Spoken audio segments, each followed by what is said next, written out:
Hello and welcome to the second episode of the Hellbound Podcast, talking about all things horror. And how are you, Michael? I am well, and since you didn't introduce yourself, I'll introduce myself first. I am superstar D-list actor Michael Chan. And who are you? Who am I talking to? I am the bearded one. I am Alex Blackburn. I love how you're rubbing that in because, you know, my Asian genes, yes, I am Asian. My Asian genes seem to prevent me from actually growing facial hair. I can go 6 months, and that's when I actually have a 12 o'clock shadow. Wow. Meanwhile, you have this gorgeous thing on your face, so I'm super jealous. Yeah, it hides the fact I don't have a chin. It's just I feel like I look like a round bubble. So yeah, it's that's the reason I keep it. And plus, my wife would kill me if I got rid of it. So I'm just gonna. Well, if you got rid of it, that would be an interesting horror film, right? She'll probably murder you. Yeah, she probably would. She'll probably murder me for less reasons than that. We always have this joke because we've got house insurance, you know, to cover the mortgage if one of us passes away. Yeah. And she pretends to like do this kind of Chelsea kiss thing across my throat and says, "Oh my god, 144,000." Or whatever the insurance was. So we always do this kind of murderous jokey thing. But yeah, anyway. So how was your Halloween, Michael? It was good. It was really good. It's the first time my 3-year-old daughter actually kind of started to understand, not fully, but started to understand the whole Halloween thing. Like, you know, previously we took her to the trick-or-treat and obviously she didn't know what's going on, right? But now it's like, she started off grumpy, started off a little like, why are we outside? It's freezing cold, and why are you trying to make me walk, you know, when it's dark? But then once, you know, she got out to all the different houses with the decorations and she's being given candy, and, you know, we keep repeating, you know, happy Halloween and trick or treat. She kind of got into it, and by the end of it she was just like walking house to house excitedly and asking for candy. So it was a pretty big success on that part. This might be a bigger question, but how big is Halloween in Canada, and especially in the area of where you live? How kind of to have people with a lot of decorations? Halloween is commercially huge, like absolutely massive. The only thing is, in the area where I live, for some reason it's been declining in interest. It's probably because our neighborhood's just getting older and older. Even though we have 2 schools in our neighborhood, it's just the people living in it are just getting older, and less people are decorating their houses. So for us, I mean, we would drive to streets where we see a good amount of decorations and then, you know, stop, park, and go house to house. Mind you, on my street, we gave out candy, and then 2 other houses. One of them, though, they went all out. Like, their driveway was this massive diorama of like moving like clowns and soul suckers and this pop-up ghost skeleton thingamabobby and tons of jack-o'-lanterns, including one of Kronk from Emperor's New Groove. But like, they went all out, and that was very appreciated. But elsewhere in the same city I live, there are multiple townhouse complexes where people there are telling me like, oh my god, we get like 200-300 kids a year. We can barely keep up, and that's because the houses are so close together, right? So and there are a lot of kids living there. So and then people from outside hear about this area, and then everyone just goes, and it's an absolute, it's chaos, you know. So it all depends on what area you live in, but generally I would say Halloween is pretty big. How about you? How about your area? Because we live on an army base, you'd think it'd be a bit more a little bit more crazy, but very muted. There's a house down the street. It's quite a quiet street. It looks like something from A Nightmare on Elm Street or Haddonfield, Illinois in Halloween. So the area looks great for Halloween, but there's only a few houses on this street. There's kind of police officers and all sorts that are based here, so I'm not sure if that really has any impact. But there's one house at the end that has plastic tombstones and trees covered in spiders, and they've got a web that covers pretty much the whole house, so it's really quite impressive. It's muted. It's how I wanted to approach it, but just didn't have enough time this year, and I had a skeleton outside that was wrapped around the tree with hazardous signs and all sorts. So I had a few bits, but nothing serious. So next year's going to be an all like kind of blowout for that. And we had a few trick-or-treaters, and yeah, we'll kind of go into that in a little bit. But yeah, the one thing I wanted to say about this, and one of the reasons I asked you about Halloween in Canada is in the UK, it sucks. It sucks because I enjoy Halloween. I know you prefer Christmas as a holiday, but I prefer Halloween because my wife prefers Halloween. So yeah, I was denied Halloween as a child. I was given toffee apples, and that was it. And never allowed to trick or treat as a child. So it sucked. Exactly. And the supermarkets in the UK have the crappiest stand for Halloween decorations. And I've been to the US once or twice during Halloween, and there's just aisles of it, and that's what I wanted. So I need to go further afield next time to get my kind of decorations. Well, be that one house, right? Be that one house that spreads Halloween joy to all.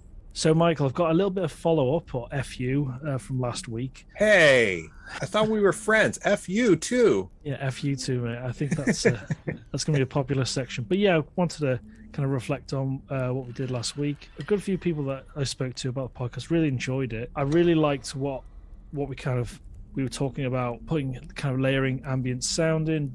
But what I noticed, the crackle of the fire, which was in this kind of haunted house, a recording that I had a license for, it sounded like there was a fault with the audio when you listen to it in the car. So there's kind of little crackles of fire. Didn't quite sound right. So I might kind of look at that again and change it, tweak that a little bit. If you're listening to this now, best thing audio experience is putting a pair of headphones on. That's the best experience you'll get from this. I was listening to the episode itself in the car with my wife. And it was funny because at one point you had that door creak, except she thought it was a baby crying in the background. That's great. I love that. And she was like, wow, that baby's creepy. I'm like, that's not a baby. Oh but it worked. Well, just for Jess, I'm going to put a baby crying in there somewhere. So. Oh no. See if you can spot it. Sorry, honey. That's all we have for FU, and I'm sure there'll be more of that next week. So, Michael, before we go on to the movies we watched, I want to talk to you about a couple of trick-or-treaters. I dressed as Ghostface because it was a simple outfit. I had the mask, the whole outfit, the knife. There's actually a brand of knife, which my plastic Ghostface knife was terrible. It had blood in it. It looked rubbish. But there was one trick-or-treater with his daughter, and she's dressed up as a little Wonder Woman. So she looked super cute. And I didn't scare her when it came out with a bowl of candy. I scared the dad more than anything else. He was like shit scared. He was like, okay. Do you want to ask? And then she was like kind of really excited, really happy. So yeah, that was really good. And the best way to approach that, especially with a costume and a mask, and I had black gloves on, black boots, was to not say anything. I didn't say a single word. I closed the door really slowly. I tilted my head like Michael Myers. And that was the whole experience for them. Oh my god, that's awesome. So yeah, I kept it in it. We only had a few trick-or-treaters, but yeah, that was fun. Yeah, we because we took our daughter and our nephew. Sorry, he's trans, so we're trying to sort out getting used to the pronouns. But we took our nephew and our daughter out to trick or treat, so leaving my mother-in-law to actually hand out the candy. Generally in my area we don't get a lot of kids, so if they come to our house they get a bag of candy. The whole bag. A lot of kids missing out here. Yeah, that's right. That's what you get for not coming to our street. I dressed up as Korg, and Jessica, my wife, dressed up as out of shape Thor. And we had because neither of us have a Mjolnir, so we just had our game controllers, and she had a can of Pepsi. But it was funny because we just went ghetto. We didn't want to go and buy anything, so I just wore gray. Actually, I'm in the out right now. I'm wearing literally what I was wearing as Korg. It's just a gray T-shirt. But you see, right now, you see Michelangelo from Teenage Mutant Ninja Turtles. It was actually I turned it inside out. But anyways, and then my gray PJ pants, and then I printed Korg's face on a piece of cardboard, and then cut it out, and then put eye holes in it, and then just taped it to my face. So that was Korg, and then I wrapped a belt around my chest. And then Jess had a felt beard. That was brilliant. It was inspired. Honestly, I saw it. I thought it was fantastic. she's pregnant, so like it was the perfect thing to do, right? Like that belly is like, oh yeah, I let myself go. Oh. It's just, it all came together, so yeah, it's perfect. That was really nice, and it was so you too, Oh yeah. So before we talk about the movies, I kind of want to leave that towards the end a little bit. We posed a couple of questions to our Hellbound Horror Festival Instagram. So right. Michael came up with a couple of questions. What horror film did you watch this Halloween, and what's your favorite Halloween candy? Manny Fresh, and a great filmmaker and actor, he said chocolate Whopper Poppers. I've never even heard of that. He's based in Toronto. Cool. And I'm gonna have to find these and try it. Especially with a name like that, Whopper Poppers. I kind of want to know what that is. Yeah, I do. You want to share? You want to share some, Alex? Yeah, I do. Yeah. Whop some poppers. Gorgor Girls, they said Haribo's. I think they're based in the UK, so it's like. No, I know what that is. Yeah. Yeah, so that's one of my favorites because I like the little kind of Coca-Cola bottles. And then, as a child, I used to pretend to drink the Coca-Cola. And then we have a mysterious answer, something called O. Henry, and I believe you know what that is. I do. That's actually my favorite Halloween. Like it's a candy bar. It's like a nice chocolate peanut butter, some caramel candy bar that you can normally buy any time of year as a full-size bar, but I never buy it during the year. I only have it at Halloween because when I was young, when I was a kid, that was the favorite candy I would get when I trick-or-treated. So it's stuck with me for life. Well, that's awesome. My personal favorite are Maltesers, or actually Cadbury's chocolate buttons, which I absolutely love. Both good choices, man. I'm just gonna sniffle a little bit. That's gonna get cut out or left in. I'm sorry. I might have poisoned your water earlier, so you have another half an hour to live. I'm so sorry.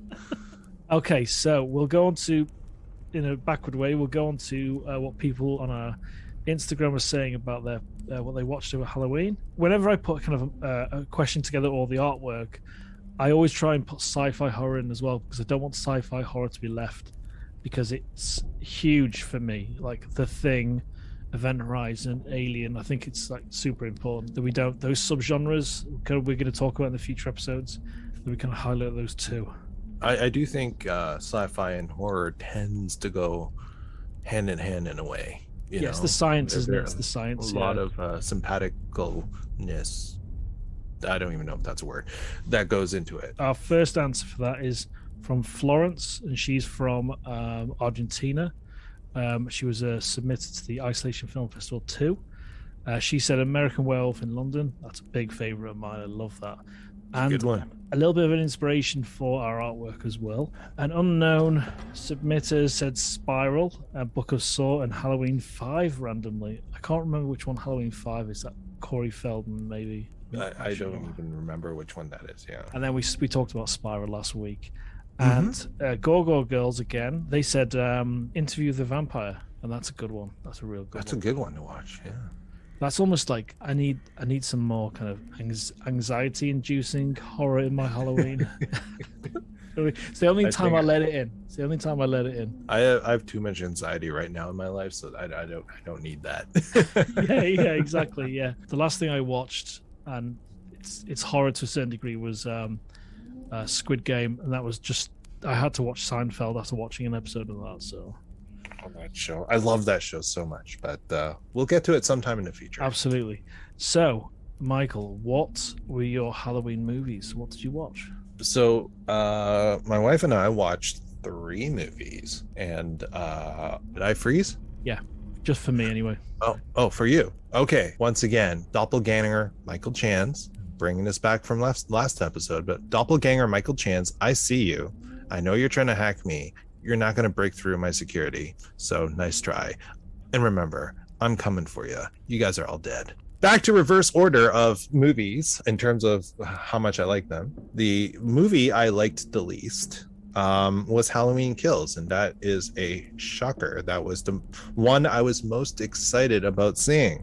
And the reason why I didn't like it was because I felt that the spirit of the Halloween movies was lost in favor of some very strange, almost social experiment / commentary turn, where it turned Michael Myers essentially into Frankenstein's monster and made you not sure who to cheer for. And that, I know in some cases that's a good thing, but in this, no. We will definitely have to talk about that film in particular on an episode, definitely. Yeah, it's because I don't want to spoil it, especially now that it's so new. You know, not a lot of people have seen it. I imagine. I was so disappointed. That was the one I really wanted to like. I was just like, honey, we have to watch this. We have to watch. And it's just nope. There was two characters in a relationship. That's all I'll say. In a loving relationship that I loved what they did with them, if you know what I mean. I do. And I thought they owned the film for me, and the way they introduced and little moments, the way they kind of made sure each other was safe. Yeah, I kind of really enjoyed that. So we'll talk about that in a separate episode. I know what you're talking about. Just because I don't like it and I was disappointed doesn't mean I don't see the good. I totally agree. You know what I mean? Yeah. I know exactly. Like there are some good innovative kill moments. How about that? Yeah, there were some really innovative ones. Okay. And some classics as well. The second movie we saw is a movie that I continually forget the name, but thank God I remember it now. It's Night Teeth. It's a Netflix horror film about vampires. So it's like a world where humans and vampires made some kind of pact ages ago so that vampires will stay in the dark and not hunt humans unless we give them permission, yada, yada. There's territory groups, whatever. And apparently Megan Fox is supposed to be in it. And yes, she is, except I don't want to spoil too much, but when she shows up and what happens in that scene and her part in the film was so inconsequential that it was not worth even bringing her up. Now I'm trying to pull up on my phone cast list because I'm going to be honest with you, I barely know anybody. I barely even remember the character names. This is one of those films that you have fun while you're watching it. Like it's a fun little romp. You turn off your brain. You know, there's violence, there's romance, there's some actors, you know, but generally once it's over, your brain will just purge it. But you know you had fun. That sounds like a Netflix movie trend. Benny is the main character. I just wanted to mention him because I just want to say something about him specifically and what he did. His character name is Benny. He's played by Jorge Lendeborg Jr. So I'm getting really tired of the industry thinking that to make someone seem like they're timid and endearing somehow or kind of innocent is to make them stutter act. They made him stutter and stutter and stutter, and I don't mean like a speech impediment. I mean it's like and it's a directorial decision. I know it's not him because there are moments when he settles down and actually has a conversation, even when he's nervous, even when the character is nervous, the character is being timid, being vulnerable, where the director didn't make him stutter, and it was phenomenal. And I could see the talent there. But as soon as they switch back into this trope with his character, it pissed me off. But I would also like to mention that Alfie Allen, who's Theon Greyjoy in Game of Thrones, he's in this. He's a pretty big role. I won't say what it is, but when you have Alfie Allen using only 50% of his acting ability and still he steals the show and trounces every single actor in the entire film, you have a problem. And I still think it's directorial because there's no way in hell they're all like this. Yeah. Oh, that's okay. I'm sure they're all talented. That's all I'm saying. And that was Night Teeth. Night Teeth. It's one of the top 10 films in Canada right now on Netflix, and which is why we watched it, because it looked, and the trailer looked decent. So, but like I said, I had fun. I enjoyed the ride. I had problems with it, but and anyone who watches it, I believe, will, if you just don't take it seriously, you'll have fun. but it's nothing to write home about. It's not like I'll ever rewatch it. It's not a cult classic. It's just a one and done. I had a good time, and there you go. Yeah, and Alfie Allen, I think he's he killed John Wick's dog in the first John Wick. Right. Or one of his goons did, I think. So that's interesting. I might check that out for those reasons. You should. Like, I actually do recommend people check it out, but you have to understand that you watch it once and that's it. Like, you're not going to be blown out of the water, and then you're going to like find a Blu-ray copy and get like special edition if they ever even come out with that, and buy pop figures. And this is not one of those. This is just literally one time, had fun, move on, find something better. Right? But you should watch it. You really should. It's fun. It's just, if you are looking for a good time, you know, and there's nothing else on your docket or your queue or whatever, just watch it. But okay, I'm coming to my favorite movie, and it was a shocker. It's the Muppets Haunted Mansion on Disney Plus. I have Disney Plus. I didn't know that was a thing. I must watch that now. You must. So some people might go like, come on, Michael, that's not a horror. Yeah, it's a horror film. I don't care if it's for families. I don't care if it's for kids. I will say this is the first time in decades that I have actually thoroughly enjoyed a Muppets movie at this level. This has all of the classic Muppets feel, not the modern, you know, what's his face who did the last one or last two, Jason Segel, the guy from How I Met Your Mother. Yeah. No offense to him, I love that guy, but he kind of butchered the Muppets.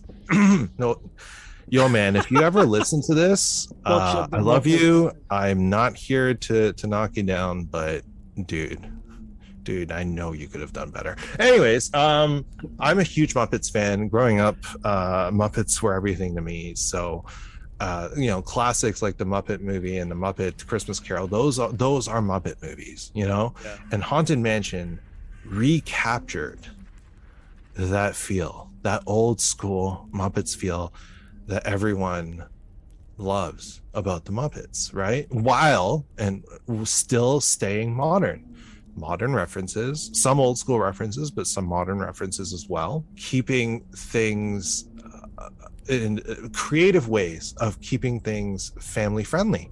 You know, like Haunted Mansion had, like, if you've ever been on the ride, there are some moments, like there's guns, for example, and they find creative ways around that.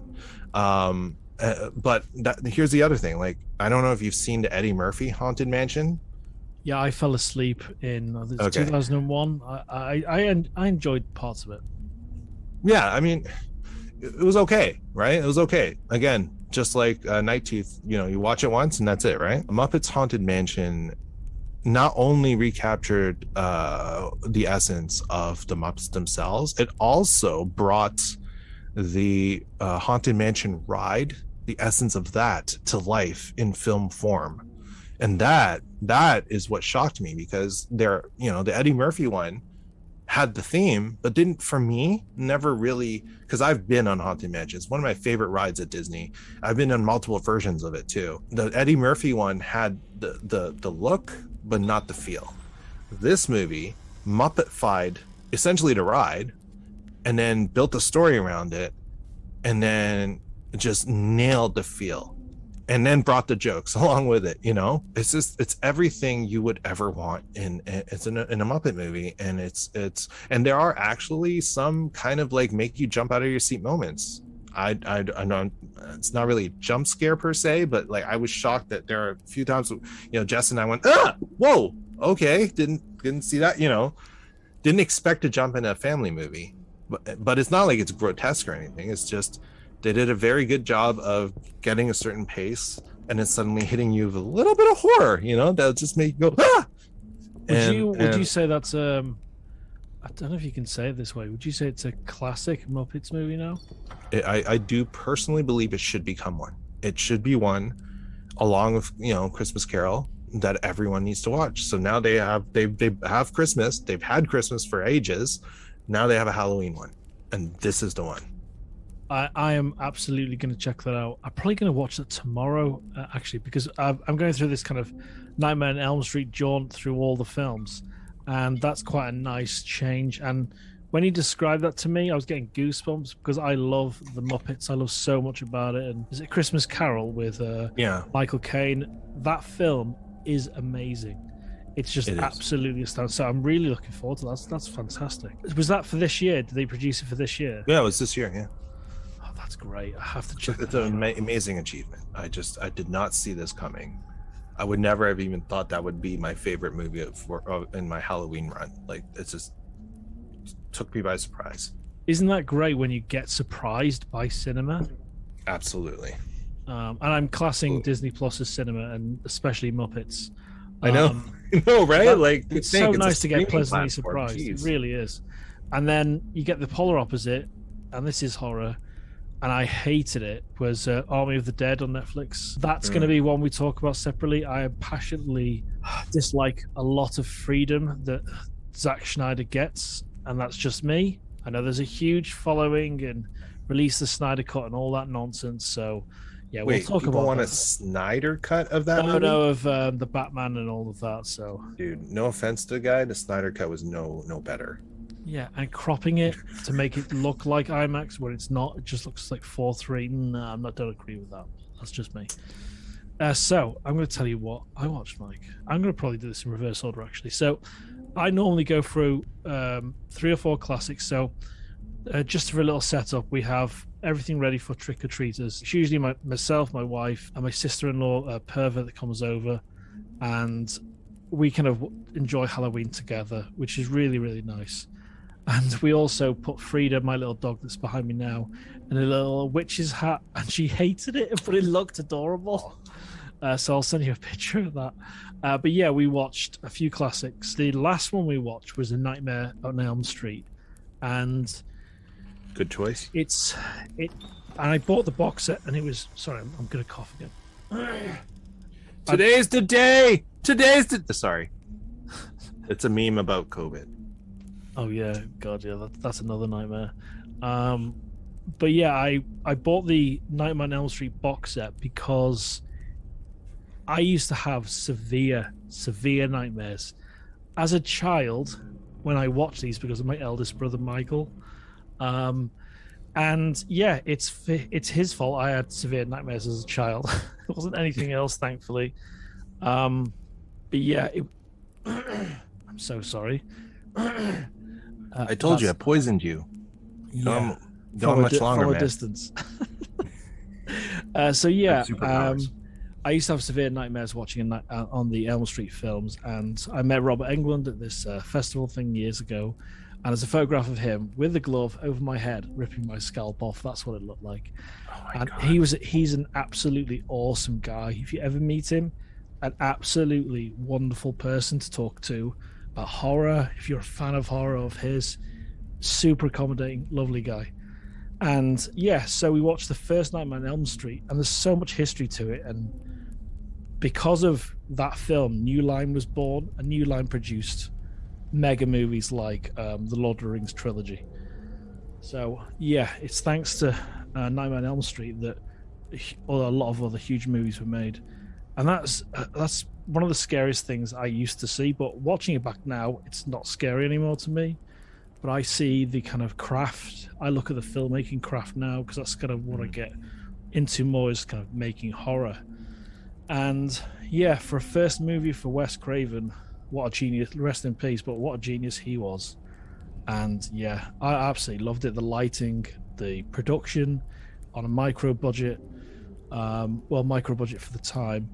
Yeah, an absolutely wonderful film. And then what I normally do is throw a couple of films that I've never seen before. So we watched something called Blackwell Ghost. Don't know if you've heard of this. Oh no, I haven't heard of that. But there's 5 or 6 films in this series, but they're not all connected to this Blackwell Ghost. So we've only seen, I think, 2 of them so far, and it's about this haunted house, and it's a documentary, and I'm very skeptical because I don't think it is documentary. but I've not looked it up online because I don't want it kind of spoil for myself. So I'd recommend Blackwell Ghost. Brilliantly put together. I think it's one filmmaker and his wife, and he sets cameras up and records sounds. It's very much like Paranormal Activity, but he goes to this particular house. He's created a documentary about this ghost that stays there, lives there, about this child murderer. So basically, it's connected to Nightmare on Elm Street in many ways. But yeah, check that out. Blackwell Ghost. That's quite good. And I was looking at the corner of my eye, or looked through my fingers to watch it.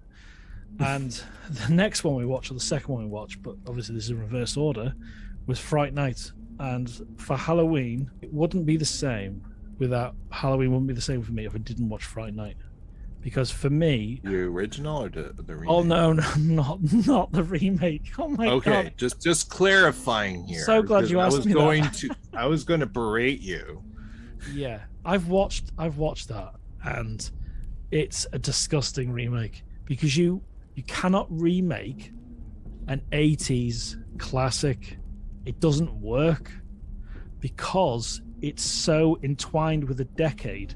It doesn't work. It never will work, which I'm quite happy with. I love it when a remake of something I love is a disaster.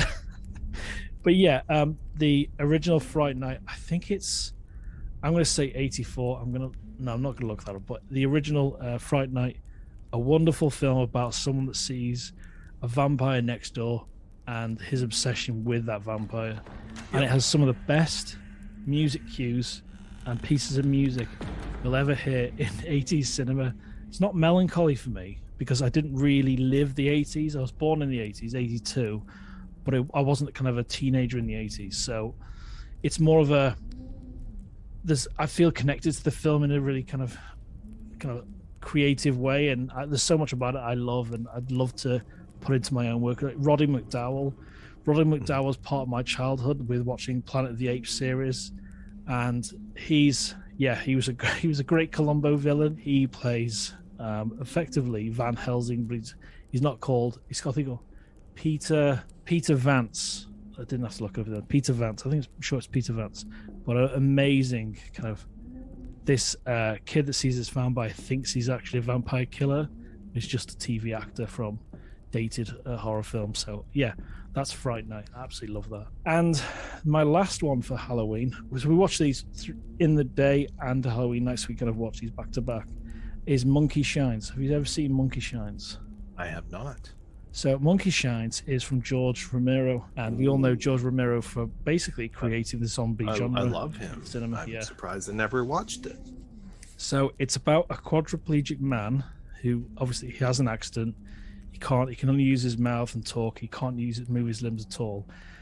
And a very good friend of his who works in a science lab who experiments on monkeys gives him a monkey to assist him in his life. I won't say what, but this monkey is very intelligent for unscrupulous science reasons.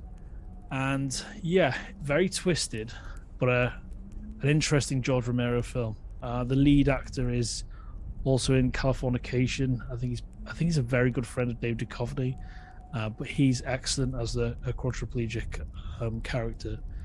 But yeah, all of that I think is tastefully done and brilliantly performed. The lead actor is excellent in the film. But yeah, that's Monkey Shines. But yeah, one I missed because I've kind of all my Blu-rays and the ridiculousness that is my film collection, physical media, is one that I'm going to highlight, but I didn't watch, was Vamp. You ever seen Vamp? I haven't seen it. No, I know of it. It's about two teenagers that go to a club late at night, and the club is basically occupied by dancing vampires. Nice. And it's where the idea for the club in From Dusk Till Dawn, where that's taken from, where they go there and it's full of vampires. It's from Vamp, basically.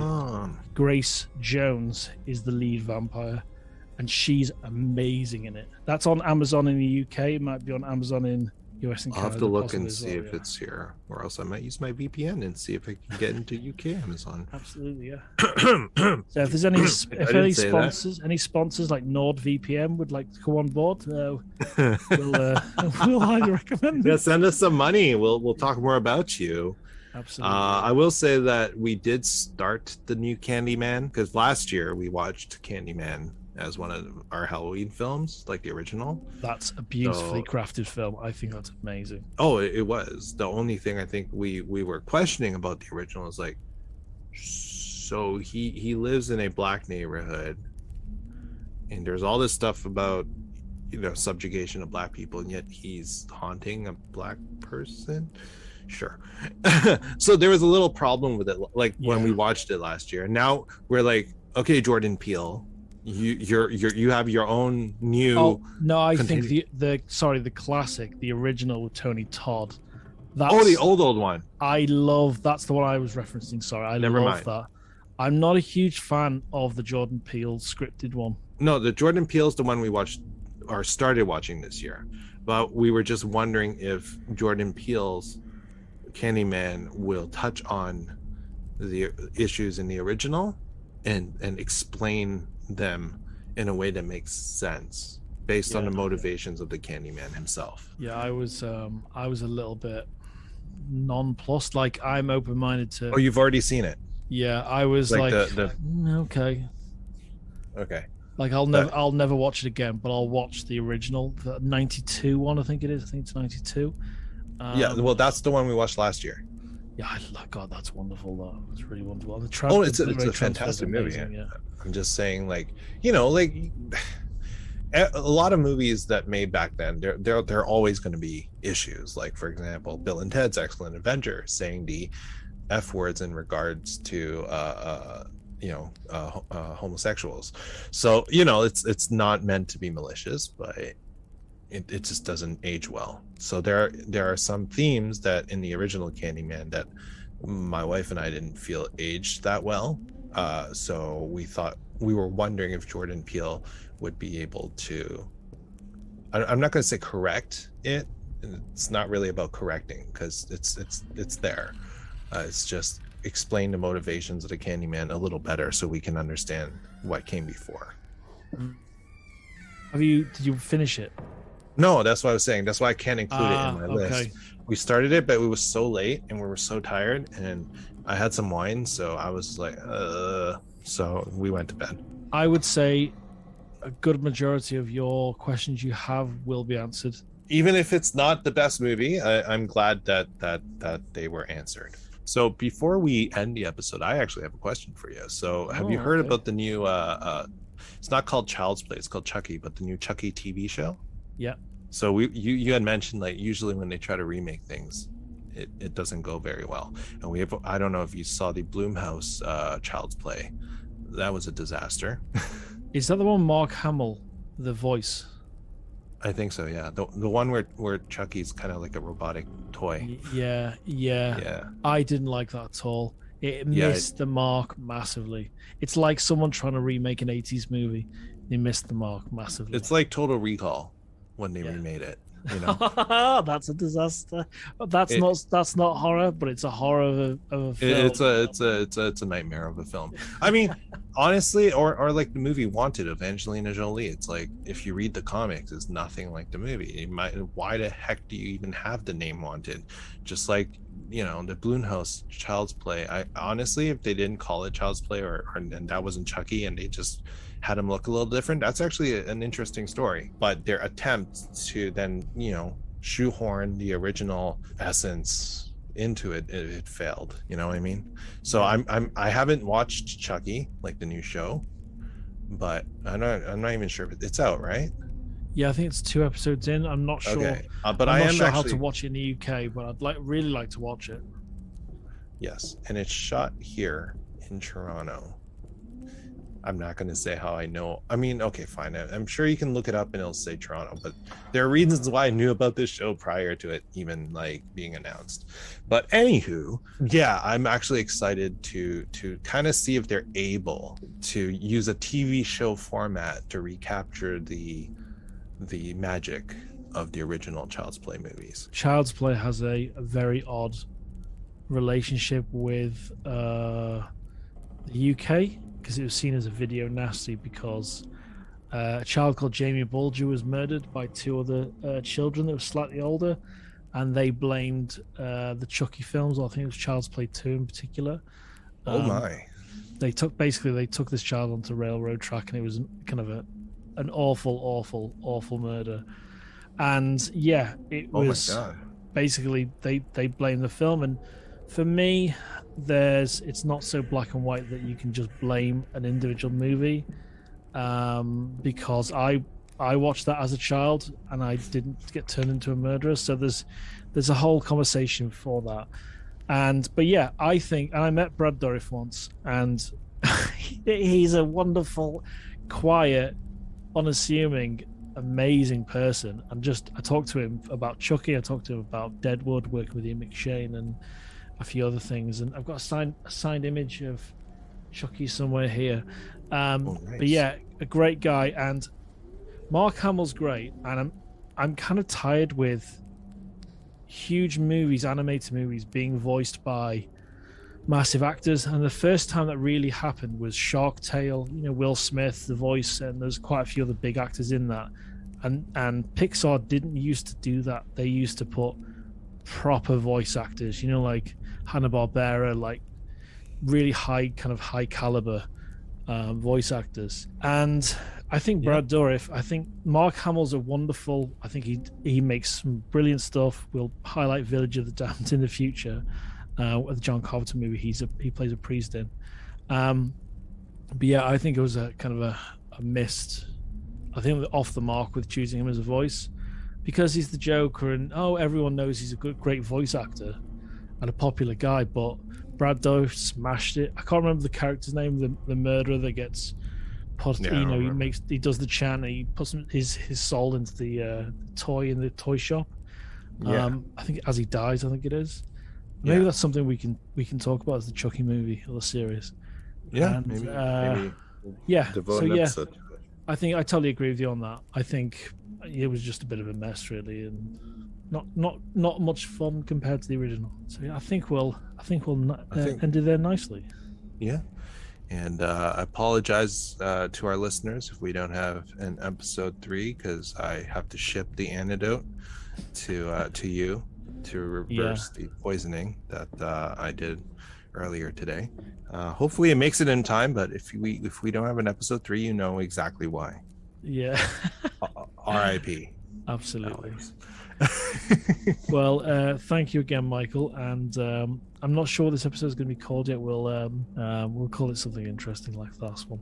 So what is a serial killer's favorite shoe? White Vans.